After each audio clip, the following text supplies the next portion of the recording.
So how did things develop to this place, right, where we have a general educational approach that's so body heavy, right? Hein gufe halachas, that's so focused on the sort of the body of Judaism, which is again the what, where, how, and when, the halacha and the Gemarah that are the sugyas that are revolving around understanding the parameters of the mitzvahs and the Talmudic dialectic that we spend all of our time in. How did that happen? So because we're human beings, the body is so incredibly important. If you don't have a body, so then this again, the soul, you might as well just not be in this world at all. The soul can't remain. The soul will go back to its place in the spiritual realm. So having a body is so important. And so generally throughout exile, after we lost the Beis Hamikdash, which was a place where, like the Gemarah describes, heaven kissed earth, right, where there was a complete synergy between body and soul of Judaism, where the balance was kept. It was a place of incredible devekos, of incredible oneness with Hashem, but that was in the vessel of this experience of all the kelim of the Beis Hamikdash, quite literally, right? Vessels that held the spirit. After we lost the Beis Hamikdash and went into exile, it was incredibly important for us to double down on protecting and preserving the body of Judaism. Right? It was almost like like a person hunches over against a very strong wind. You don't even try to move. You have to plant your feet, otherwise you get blown over, right? And so throughout exile, we have developed a very body-heavy engagement with Judaism for the purpose of preserving our institutional integrity, right? For preserving ourselves as a people who know what the halacha is, who have dayanim, who have talmidei chachamim, who could guide us on the level of the body in terms of how to practically be a Jew. And that was incredibly important, and it was always seen as the prerequisite for engaging, for learning the deeper, the neshama-oriented teachings, really with like the questions, the big questions, like why am I alive, and etc. All of that, that's again in code form in the Agada. So you have to understand what the code is, and that's Pnimius HaTorah, but it's all there in the Agada. But it was seen as the condition. You need to have a vessel first, and then we can fill the vessel, right? But we're not going to start pouring a drink for you if you don't have a cup, right? You have to have a vessel first. What the Baal Shem Tov brought to the world, based on Arizal, based on a teaching in the Zohar, again, that's the train of transmission of this neshama of Judaism. Everything that we're looking for is there. It's there. We have it, but we're just not exposed to it. And everything that our neshamas are yearning for is in that chelek of Torah. And when we integrate it, it brings it to life.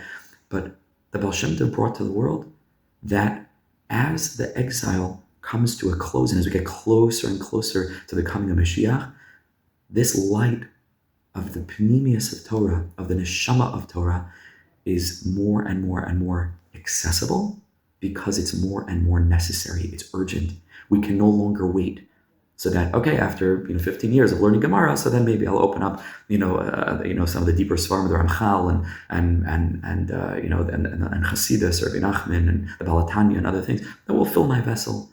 They said, no, the darkness is getting so intense, and the taivas and the Yitzaharas, and they've crazy levels of enticement and challenge and nisyayon, that if we're not plugged into the soul, then the body will just completely crumble. We need the light of the soul desperately, in increasing measure as we get closer and closer and closer to the coming of Mashiach. That the coming of Mashiach is described by the Psukim and Navi as a time when the whole world will be filled with the consciousness of Hashem. It doesn't say the whole world will know halacha very well, that too. But the whole world will be filled with a spiritual perception. They'll have clarified, expanded their concepts, what God is, what it means to find God's presence, what it means to feel God's presence, the tradition of knowing really how to daven, not just the halachas of tefillah, but the experience of tefillah, to really be trained what it means to daven, body and soul. Har Sinai, that's the aspect of Torah, and Har Habayis, these two holy mountains. We need both halacha and agada, Nikla and Nister. So they taught that as we get closer to Mashiach, it's urgent for us to be accessing this light, because as you sink down into the bottom of the pit, you need the greatest light to shine down. So maybe in earlier generations, they didn't need it so much, but we have to upgrade our curriculum. And the yeshivas they're getting there bit by bit. But this is going to come from the grassroots, from the souls of you and me, teenagers, young people, who we know what we need.